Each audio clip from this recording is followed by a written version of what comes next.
So it happened again. Um, my Jeep is stuck at the mechanic, and I am stuck here in a hotel. If you're new here, my name's Eric. After getting laid off from my job in 2023, I decided to sell my house and travel around the country while living out of my 2019 Jeep Wrangler. So follow along while I wander around the country, flying by the seat of my pants, never planning ahead, and letting serendipity take the wheel.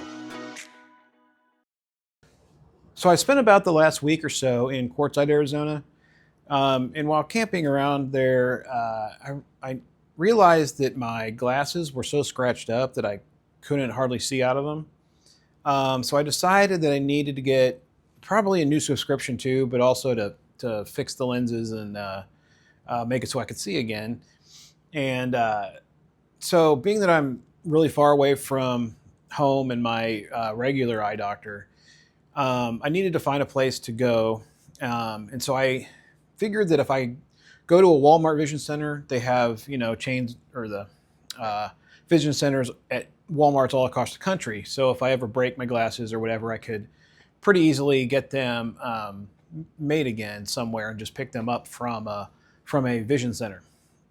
Well, when I called, they couldn't get me in right away, so I made an appointment for Thursday, which was 3 days away.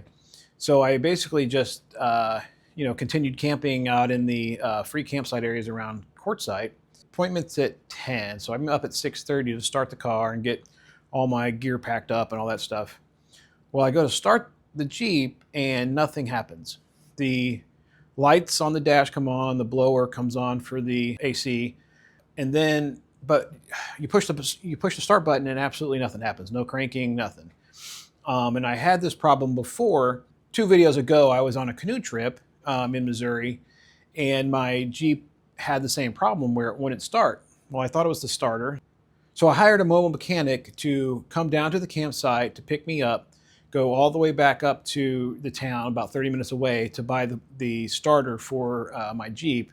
Drove all the way back down to the campsite, and then he installed the starter, goes to start it, pushes the button, and nothing. So he said he was just pushing buttons and trying to figure out what's going on, and then it just started. But the same problem started happening, even though we got it started that time. The same problem started happening repeatedly as I drove back to Kansas City.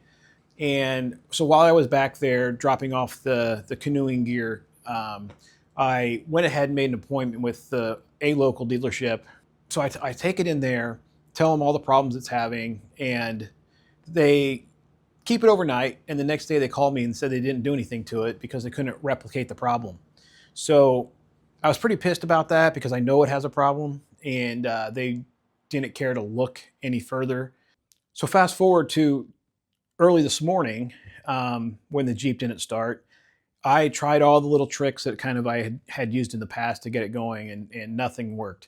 So I ended up, it was pretty early in the morning, so nobody was up and around except one kind of neighbor just up the way from me at the campground. I got my tow rope out, and he was able to pull me out to kind of the main gravel road. And we got up enough speed to where I could pop the clutch and get the Jeep started.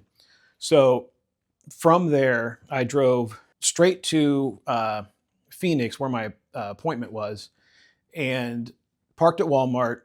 Made sure that I kind of parked way in the back of the lot, so that if I did have to get pulled again to start the Jeep, I would have room and all that kind of stuff. Well, I go to my eye doctor, the eye appointment, and get finished with that. Go back out to the Jeep, start it up, and it started right away. Well, I'm like, okay, maybe it will continue to work. But I go back inside to get some groceries, fill up on some water and that kind of thing, and go back out to the Jeep, load all the groceries back in to the cooler, and uh, you know pile it all in the Jeep. Go to start, nothing. So I was luckily parked, in the back, like I said, and on a big enough hill where I could just put it in neutral and push and get it going just fast enough. Hop in, pop the clutch, and boom, I was up and running. So, knowing that I wasn't going to be able to do that everywhere I park, I figured it was time to take it to the dealer. So I found a local dealer, took it in there. It was at that point it was like I don't know, 2 in the afternoon maybe. And they, wouldn't be able to squeeze it in that day, but they were going to squeeze me in tomorrow. And so I had to get a rental car. So Enterprise came over and picked me up at the dealership. Went back, got the rental car. I went back to the dealership to unload some of my stuff into the rental car. And then I had to find a hotel. But all the hotels around Phoenix were like $160 and up. So I chose, I spread out my search a little bit and ended up at this casino hotel, probably an hour south of Phoenix, mainly because I could get a room for, I think the listed price was like, I don't know, $70. And then with add-on fees and all that kind of stuff, I think it ends up being about 90. But at least they have, kind of a sports bar in the casino, so I could go there, get some food, and watch, a little bit of sports on TV, and then, go back to the room, maybe, I don't know, do a little work tonight. So, yeah, so we'll see what the dealership says in the morning when they call. I listed off a few things that I think might be the problem, because I did a lot of research when this was happening before, and I think it's one of a couple things. One, my year of Jeep has a clutch position sensor. So basically, you have to have the clutch pushed in when you're starting the car, and if that clutch sensor goes bad, then it doesn't know that the clutch is pushed in, so it won't ever let you engage the starter. So I had the dealership told them to replace that regardless, just replace it. Then back behind the glove box, there's these two, I think they call them star connectors, but they're a part of the CAN bus system. But a whole bunch of electronics plug into these connectors. And I told them to replace those as well because they're known to go bad. And they cause all these weird electrical gremlins that, dealerships and mechanics and everything will just go crazy chasing because the connectors go bad. And so I told them to replace that and see if that doesn't fix up some of the other problems I'm having. For instance, my cruise control wasn't working on the way into Phoenix earlier today, and that had always worked in the past. So I'm getting some of those electrical gremlins that happen when those star connectors go bad. So those three things I told them to 100% replace.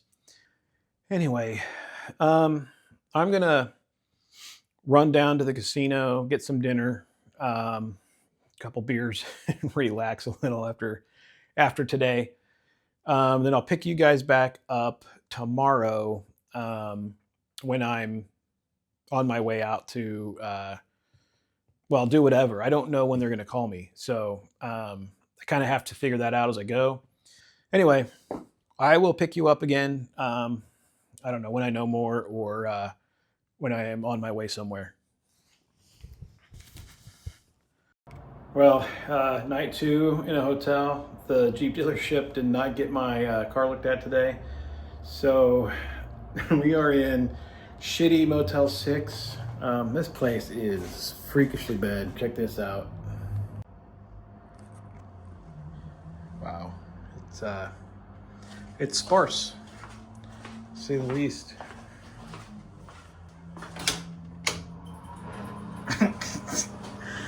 Jesus, this is bad. But it was cheap. But the less time I spend in here, I think the better. So I am gonna find the nearest, there's a brewery down the street somewhere, and I think I will feel safer with a beer in my hand and other people around. So yeah.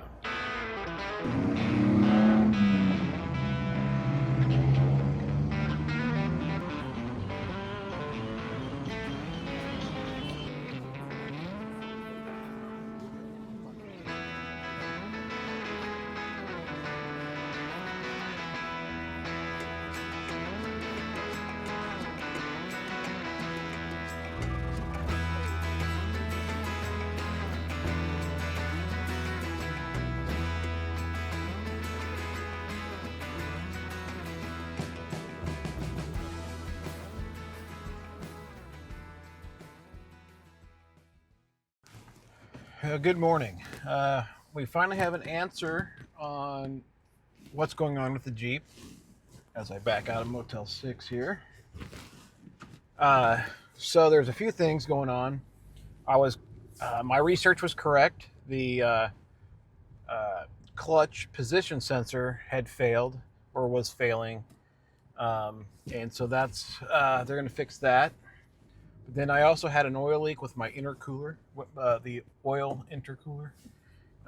So I'm having that fixed. And then the alternator was showing signs of bearings going bad and leaking grease, I think is what they said.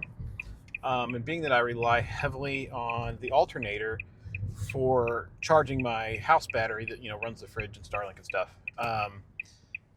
I need that to work. So I went ahead and had them replace that as well. Being that it's 7 years old, that's not an unheard of thing to go bad. So I'm on my way to just go sit at McDonald's, do some video editing, and eat some breakfast. But then wait for them to give me a call back on when I can go pick up the Jeep. So I must be around the university. There are just a ton of those Waymo vehicles, the self-driving cars. I mean, these little Waymos are everywhere. They got that rotating sensor on top and the sensor behind that rotates. But I've seen them absolutely everywhere. I'm sure we'll see another one here shortly as I'm driving to McDonald's. Ooh, should I do Denny's or McDonald's? I think McDonald's. It's going to be cheaper.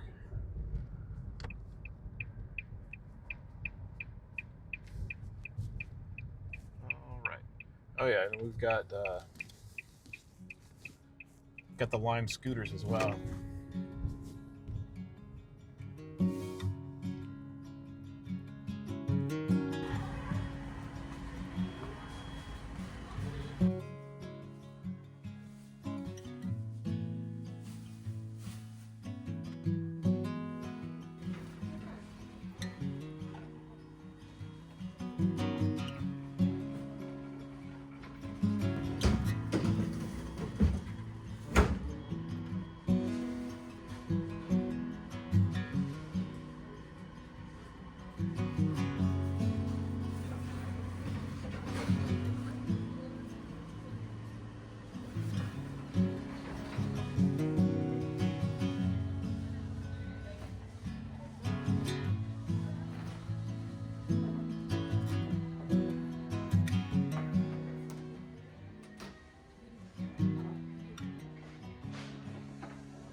All right, so I got the Jeep back.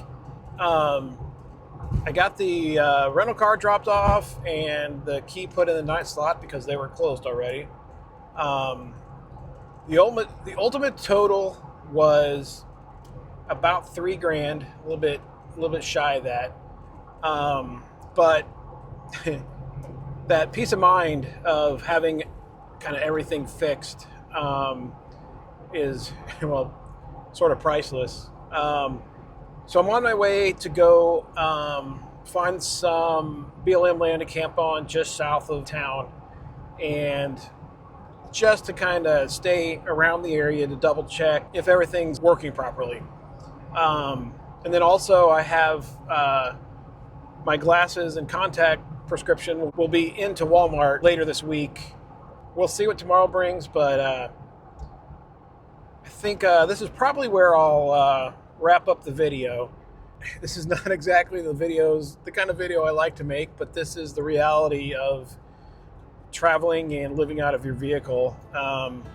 Breakdowns happen, and you kind of just have to roll with the punches. Not much you can do about it.